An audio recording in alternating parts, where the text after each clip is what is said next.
Buenas tardes, mi nombre es Carmen Andrea Páez y con mi equipo de trabajo, Lady Sánchez, Néstor Beltrán y Joan Álvarez, relataremos nuestra posición frente a un tema que existió desde el principio de los tiempos. Esto es el fenómeno de la locura, aquello en que la especie humana constituye sus rasgos biológicos o psicológicos.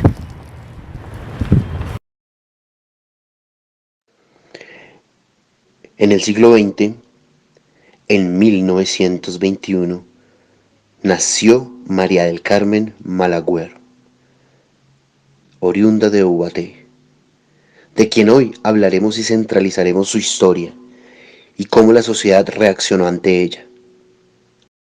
Los trastornos mentales o enfermedades del alma, llamamos loco a aquel individuo que no sufre la misma locura de nuestra sociedad. Esos individuos se encuentran recluidos en asilos o manicomios. De esto hablaremos el día de hoy. Toda edad tiene sus locos y sus tipos de locura, de la misma manera que cada generación tiene su manera de tratarlos. Hoy les hablaremos cómo eran tratados y comprendidos estas personas en la primera mitad del siglo XX. María era una niña a la cual no tenemos mayor información de su infancia, pero dependiendo de nuestra investigación, les traeremos este caso. María fue violada en su juventud, lo cual le provocó problemas psicológicos. Aquellos problemas la internaron al asilo de locas. La separación de los locos y los enfermos contagiosos en aquella época nos lleva a dar la filosofía dirigente hacia estos pacientes, enfermos sepultados en vida, con un alto nivel de peligrosidad para la sociedad.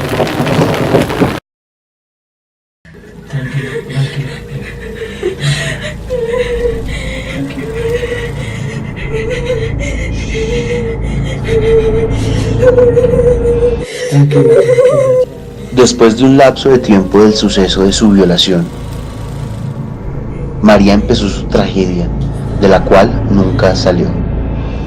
En la primera mitad del siglo XX se pensó en el uso de tratamientos biológicos, por medio de los cuales se trataba de comprender los trastornos mentales a través de la función biológica del sistema nervioso. Uno de los tratamientos más empleados bajo esta nueva lógica fue el absceso de fijación para la psicosis. Este consiste en una inyección subcutánea de una mezcla de termentina y éter, la cual provoca al paciente gran inflamación, altas temperaturas y la inmovilización por el dolor y el estado febril que este contiene. Se implementó el uso de los electroshock que actuaban sobre el sistema nervioso con fines de tratar la enfermedad. Estos eran acompañados del aislamiento y el maltrato físico. El biopoder es una serie de mecanismos de control sobre el cuerpo y la población. Estos son sometidos a la especie humana para un control de autoridad. María llegó al asilo de locas del 5 de marzo de 1952 con la edad de 32 años.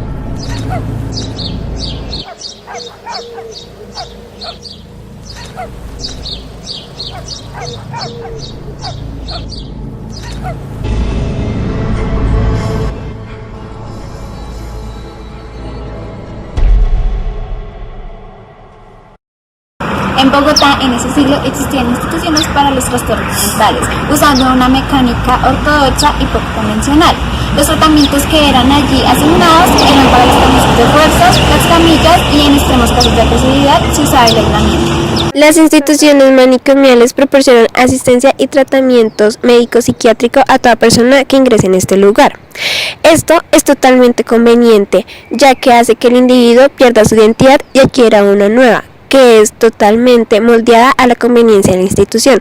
Esto se asemeja a la definición que nos da Foucault sobre el gran encierro. En Bogotá, en el siglo XX, la sociedad tenía muy pocas instituciones para realizar los tratamientos de las enfermedades mentales.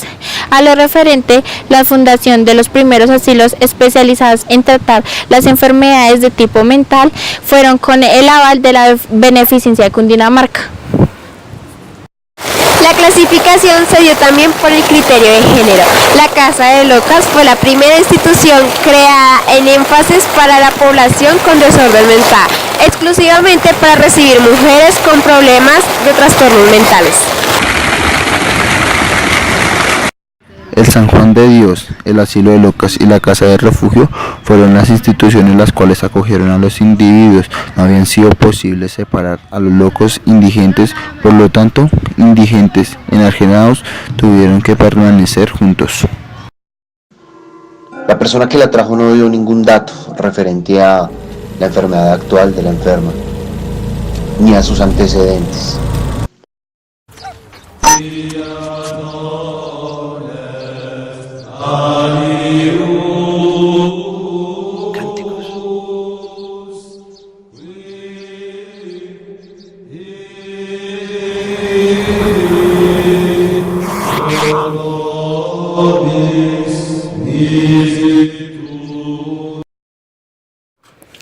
En el siglo XX existían 3 instituciones las cuales brindaban apoyo y tratamientos para las personas. Estas eran el Asilo de San Diego, el Asilo de Locas y la Beneficencia de Cundinamarca. A los enajenados usualmente se les restringían sus derechos y los usaban como objeto de moldeo a la conveniencia de la institución. A continuación veremos la entrevista con el licenciado Oscar Mauricio, que nos contará cómo eran tratadas estas personas ante la sociedad y bajo el régimen gubernamental. Me encuentro aquí con el señor Oscar Mauricio Murillo, quien tiene un licenciado en Ciencias Sociales y un magíster en la educación con énfasis intercultural, a quien le vamos a preguntar cómo eran vistas las personas con trastornos mentales ante la sociedad y el gobierno, cómo los manejaba ante estas problemáticas que tenían estas personas o causaban una amenaza ante la sociedad. Pues hay 2 cosas importantes acá. Primero, a partir de la Constitución de 1886, que fue dada por el señor Rafael Núñez, esta Constitución promulgaba que la Iglesia Católica era la única iglesia que se podía, o bueno, la única religión que podía profesar la religión o la fe aquí en Colombia. ¿Qué pasó? Inicialmente se le dieron ciertas garantías a la Iglesia Católica para acoger o para tener participación en el ámbito médico. Fuimos a las instalaciones de este lugar y esto fue lo que nos dijeron. Es un completo desagrado por parte de la Beneficencia de Cundinamarca al conocer que nosotros solo éramos estudiantes de un colegio distrital y recibimos muy poca ayuda, muy poca colaboración por parte de ellos, y pues no les importaba nuestro trabajo ni nuestras razones por las que queríamos hacer esta investigación. No se nos pudo llegar a nosotros la información de la descripción de las instalaciones de la institución. Esta información es exclusivamente para gente de alto rango. Nosotros no nos quisieron colaborar con ello, por eso no pudimos traerles a ustedes la información de los planos de la institución. En el siglo XX, el biopoder de la sociedad era tratado por la religión. Por ello, toda persona que no compartiera el mismo ideal de las normas religiosas los consideraban locos. Investigamos su diagnóstico, tratamientos, permanencia en el asilo, motivos de salida, ocupación u oficios determinantes sociales de la salud mental del periodo histórico comprendido. Dice la enferma que siempre ha sido alentada. No da datos de antecedentes tóxicos, ni quirúrgicos, ni traumáticos. Habla con mis pensamientos similares. ¿Y entonces cuál sería la causa de su llegada? María cuenta que lleva ya 2 años y medio poseída por el demonio, que todos sus pensamientos e ideas son transmitidas por el mismo demonio. Dice también que es poseída desde el día en que un hombre la violó por la fuerza.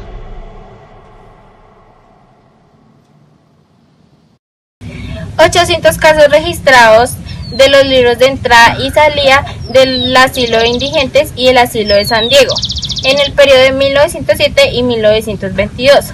400 ingresos del asilo de Locas de Bogotá en el periodo de 1918 y 1922, los cuales guardan reposo en el archivo central de la Beneficencia de Cundinamarca, Bogotá.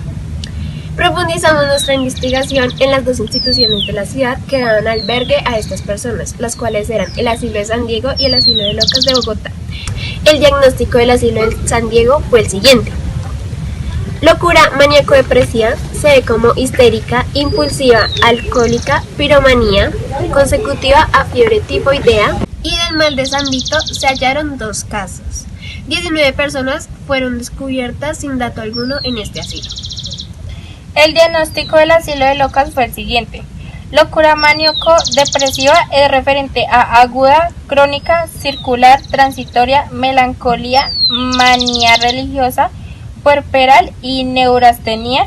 140 casos fueron registrados. Alcoholismo refiere a locura alcohólica, 82 casos. Degeneración, es decir, epilepsia, locura moral, cretinismo y debilidad mental, hubo 50 casos.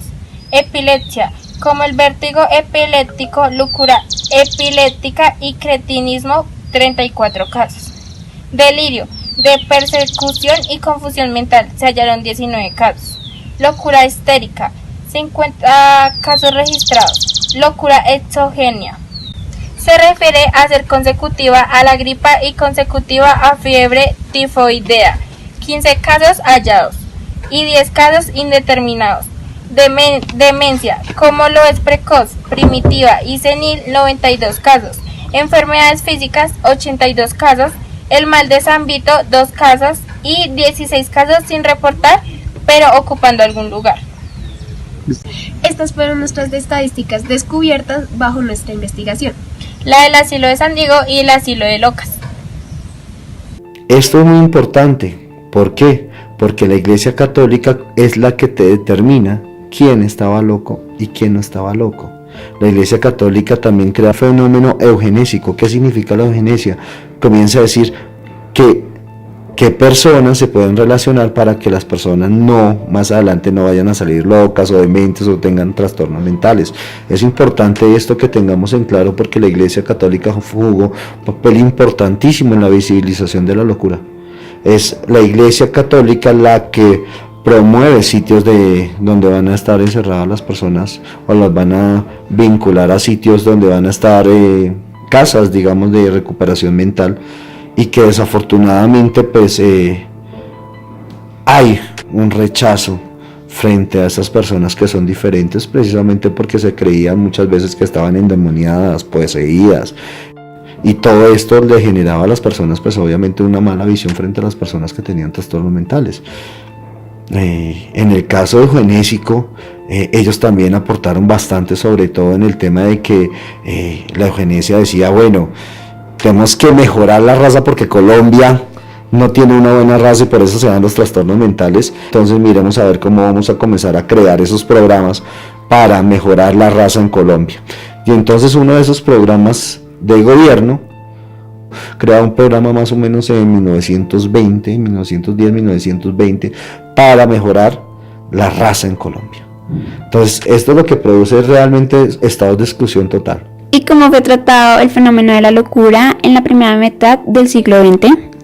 Bueno, ya te había comentado que el gobierno había comenzado a hacer políticas para la eugenesia, o sea, para el mejoramiento de la raza pero el fenómeno realmente no fue tratado con objetividad porque comenzaron a relacionar todo lo que tenía que ver con la locura también con fenómenos penales. Comenzaron a relacionar fenómenos delincuenciales, como aquella persona que vivía en la calle pero que también tenía problemas delincuenciales, lo comenzaron a relacionar con la locura. Entonces la locura y la delincuencia estuvieron de la mano. Según las declaraciones que nos dejó su médico en su historia clínica, dice que la enferma se expresa de forma coherente y lógica, dentro de todas sus ideas delirantes.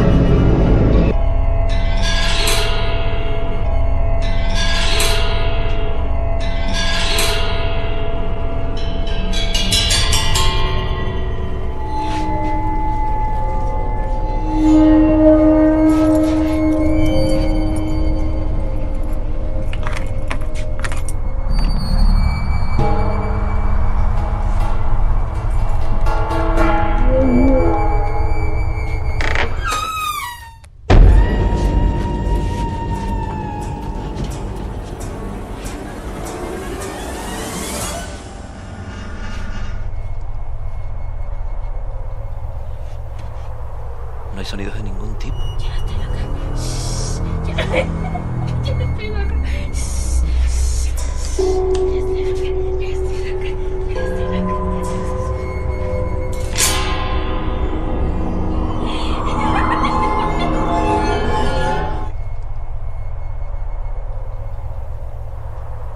Las causales son simplemente definiciones estadísticas, son los conceptos de suma importancia al tratarse de un impulsador, siendo el medio de acogimientos y tratamientos para nuestra investigación.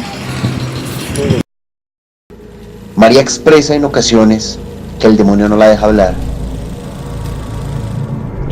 La paciente en su aclaración redacta, cuenta que el demonio la ha hecho presentar como una persona distinta, porque quedó con un resentimiento y una debilidad que no resiste la pena.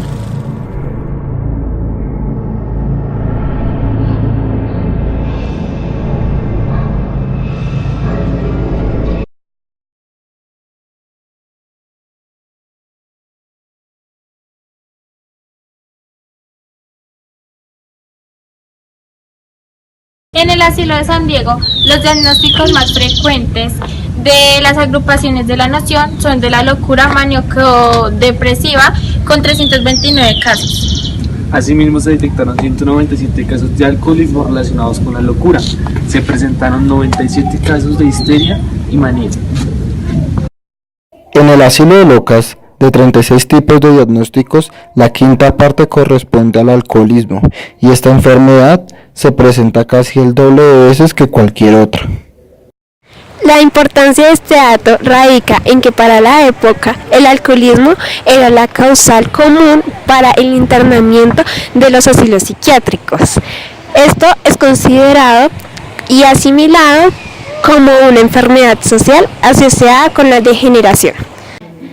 En efecto, según Antonio Gómez Calvo, médico síndico del asilo de locas, llama la atención la cantidad de disfunciones por disentería y diarrea crónica, que según el psiquiatra se debía a la mayor parte de las asiladas alcohólicas, sobre todo por la chicha. La población es el sujeto y el objeto de los aparatos de seguridad, por lo que sirve como una herramienta sobre el biopoder. Como lo eran los manicomios, los individuos eran objetos anormales y sobre ello ejercían mecanismos de control, como lo era la eugenesia.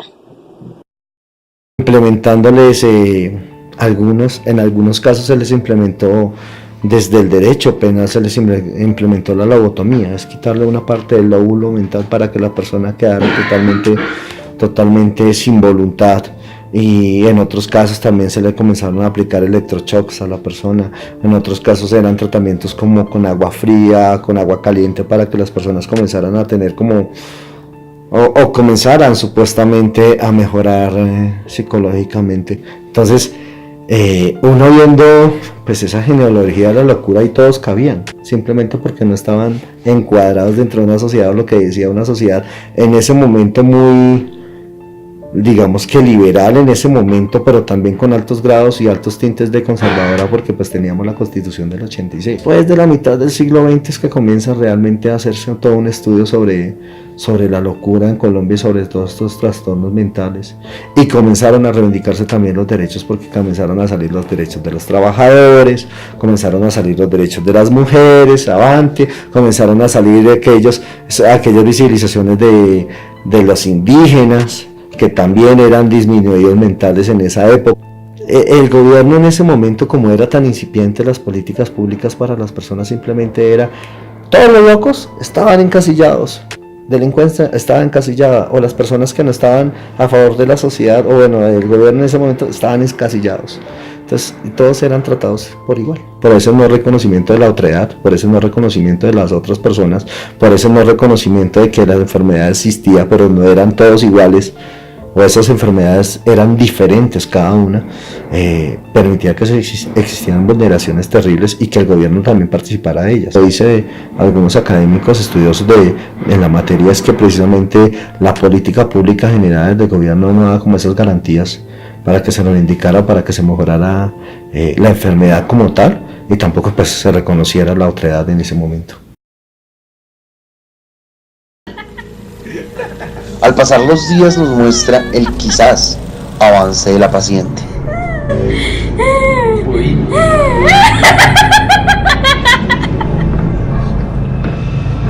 El 11 de marzo de ese mismo año, la paciente, a pesar de su psicoterapia, ¿Aprendí a las buenas o aprendí a las malas? aún persistía su idea de su posesión demoníaca. Tranquila, todo está en tu imaginación.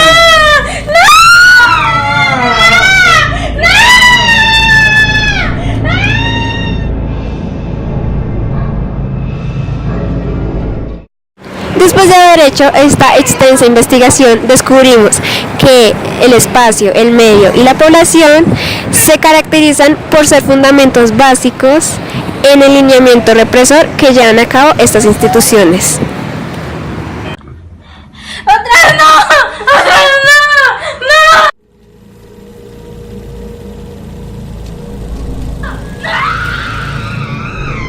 ¡No! El 16 de marzo la paciente no sabe si es un pensamiento o el demonio es el que le habla y se explicita de nuevo sus ideas de posesión demoníaca.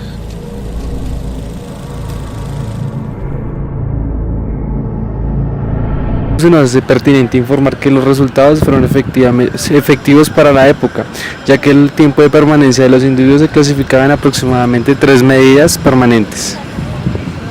La primera medida es la de aquellos sujetos que su nivel de locura era básico.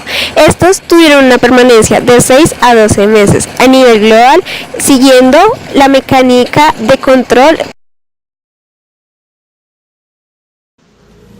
El 23 de marzo dice que el demonio le habla por dentro.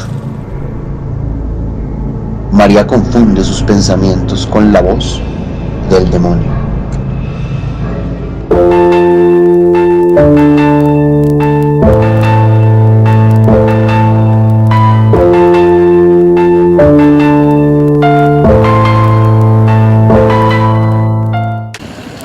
La segunda medida hace referencia a las personas con un nivel de locura alto, peligrosas, agresivas. Esas permanecían en las instalaciones de 3 a 4 años, debido a los mecanismos de control. Y con eso terminamos toda nuestra investigación. Espero les sirva de mucha información, ya que nosotros aprendimos mucho de esto.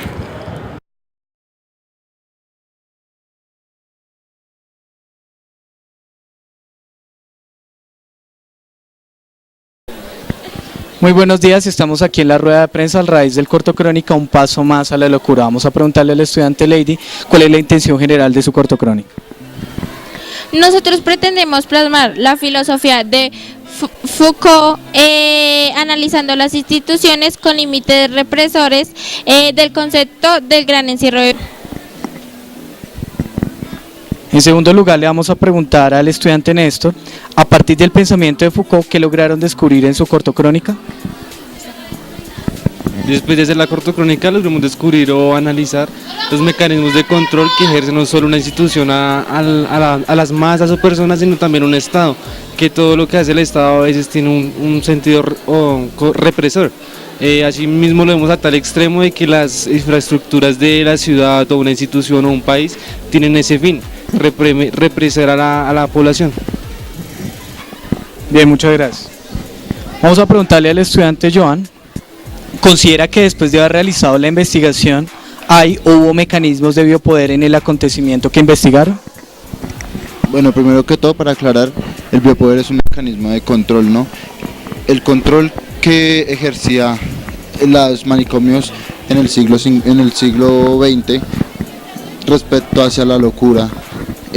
Para el caso que tuvimos de nosotros, de nuestra paciente, que María del Carmen Malagüer, ella tuvo varios síntomas de locura. Ella afirmaba que el diablo la tenía poseída, pero pues en nuestros conceptos ella era, mejor dicho, el tratamiento que ella recibía no era el adecuado, y más bien el poder o la fuerza que ejercían estas personas pensando que tienen la razón, nos hicieron a dar cuenta que pues claramente hay un mecanismo de biopoder ahí. Muchas gracias. Vamos a preguntarle a la estudiante Carmen, ¿qué fue lo más difícil de hacer en su cortocrónica y por qué? Bueno, pues al arriesgarnos a hacer un trabajo de investigación a lo largo de 100 años, la información que obtuvimos allí era escasa. Al ser estos lugares ya no existentes, o como nos ocurrió en la beneficencia de Cundinamarca, lugares exclusivos. Y por el simple hecho de ser estudiantes, no se nos dio gran importancia en este rango. Ok, Carmen, mil gracias. Vamos a preguntarle a la estudiante Lady, ¿qué experiencia especial nos puede contar que haya sucedido en el desarrollo y producción de su corto? La intención era mostrar con nuestro grupo las distintas clases sociales, lo cual fue una gran experiencia, ya que al elaborar este proyecto nos dimos cuenta de la realidad de que hay fuera de las 4 paredes del colegio. Bien, muchas gracias. Vamos a preguntarle al estudiante Néstor. Cuéntenos detalles de la realización del cortocrónica. Lugares a los que fueron, cómo organizaron la investigación, detalles cómo hicieron las partes actuadas, etc. Bueno, nos embarcamos en una aventura muy grande, en varias, empezando de que elegimos o delimitamos una época remotamente antigua, que eran hace más de 100 años. La información que encontramos fue muy poca, nos aventuramos en archivos, el Archivo Nacional y el Distrital nos colaboraron, allí encontramos el caso de la señora, después tratamos de buscar locaciones de grabación muy similares a la época, tratamos de ir al mismo sitio donde estaba la señora, pero eso no fue posible porque esto ya no existía, ya se había demolido y reconstruido. Nos dirigimos a Cibaté, fuera de Bogotá, a la beneficencia de Cundinamarca, porque era otro sitio que tenía una arquitectura similar. Allí nos negaron la entrada, por lo tanto fue muy complicado conseguir tanto permisos e información. En cuanto a la actuación de la dramatización, Lady se encarnó muy bien en el personaje, estuvo muy bien. El resto nos movimos por toda la ciudad, buscamos locaciones como siempre apegados a la época y tratamos de hacer el mejor trabajo con el esfuerzo más grande. Bien, muchas gracias, Néstor. Joan, ¿qué aprendizajes significativos para la vida se llevaron con este trabajo de investigación que realizaron? Bueno, pero para este trabajo un aprendizaje significativo que recibimos fue entender y analizar a Foucault. Fue muy importante ver cómo los mecanismos de poder están en la vida de uno, en la cotidianidad de uno, cómo la sociedad siempre lo trata de uno de represar y lo trata de uno contener, pero pues uno siempre trata de siempre salir adelante, aunque la sociedad o aunque el gobierno mismo lo condene o lo maneje a uno. Gracias. Preguntémosle finalmente a Carmen, ¿qué fue lo que más le gustó de esta actividad de cortocrónica y por qué considera que este tipo de proyecto es importante para la reflexión filosófica? Bueno, pues al hacer este trabajo con amor y esfuerzo y no por el simple hecho de cumplir, se nos da la satisfacción de saber por gusto y querer, conociendo así distintas fuentes de información, conociendo lugares cuyos nunca creímos ir a visitar, interactuando con diversas personas, compartiendo también sus puntos de vista, preparándonos un poco más para la vida y lo que se viene después del colegio. Y como dice Foucault, la filosofía es la política de la verdad, y qué mejor manera de vivir este concepto de vida que en un proyecto didáctico donde solo está lleno de experiencias y aprendizajes, y no simplemente de un trabajo teórico donde solo hay papel y lápiz. Bien, muchas gracias y felicitaciones por el trabajo.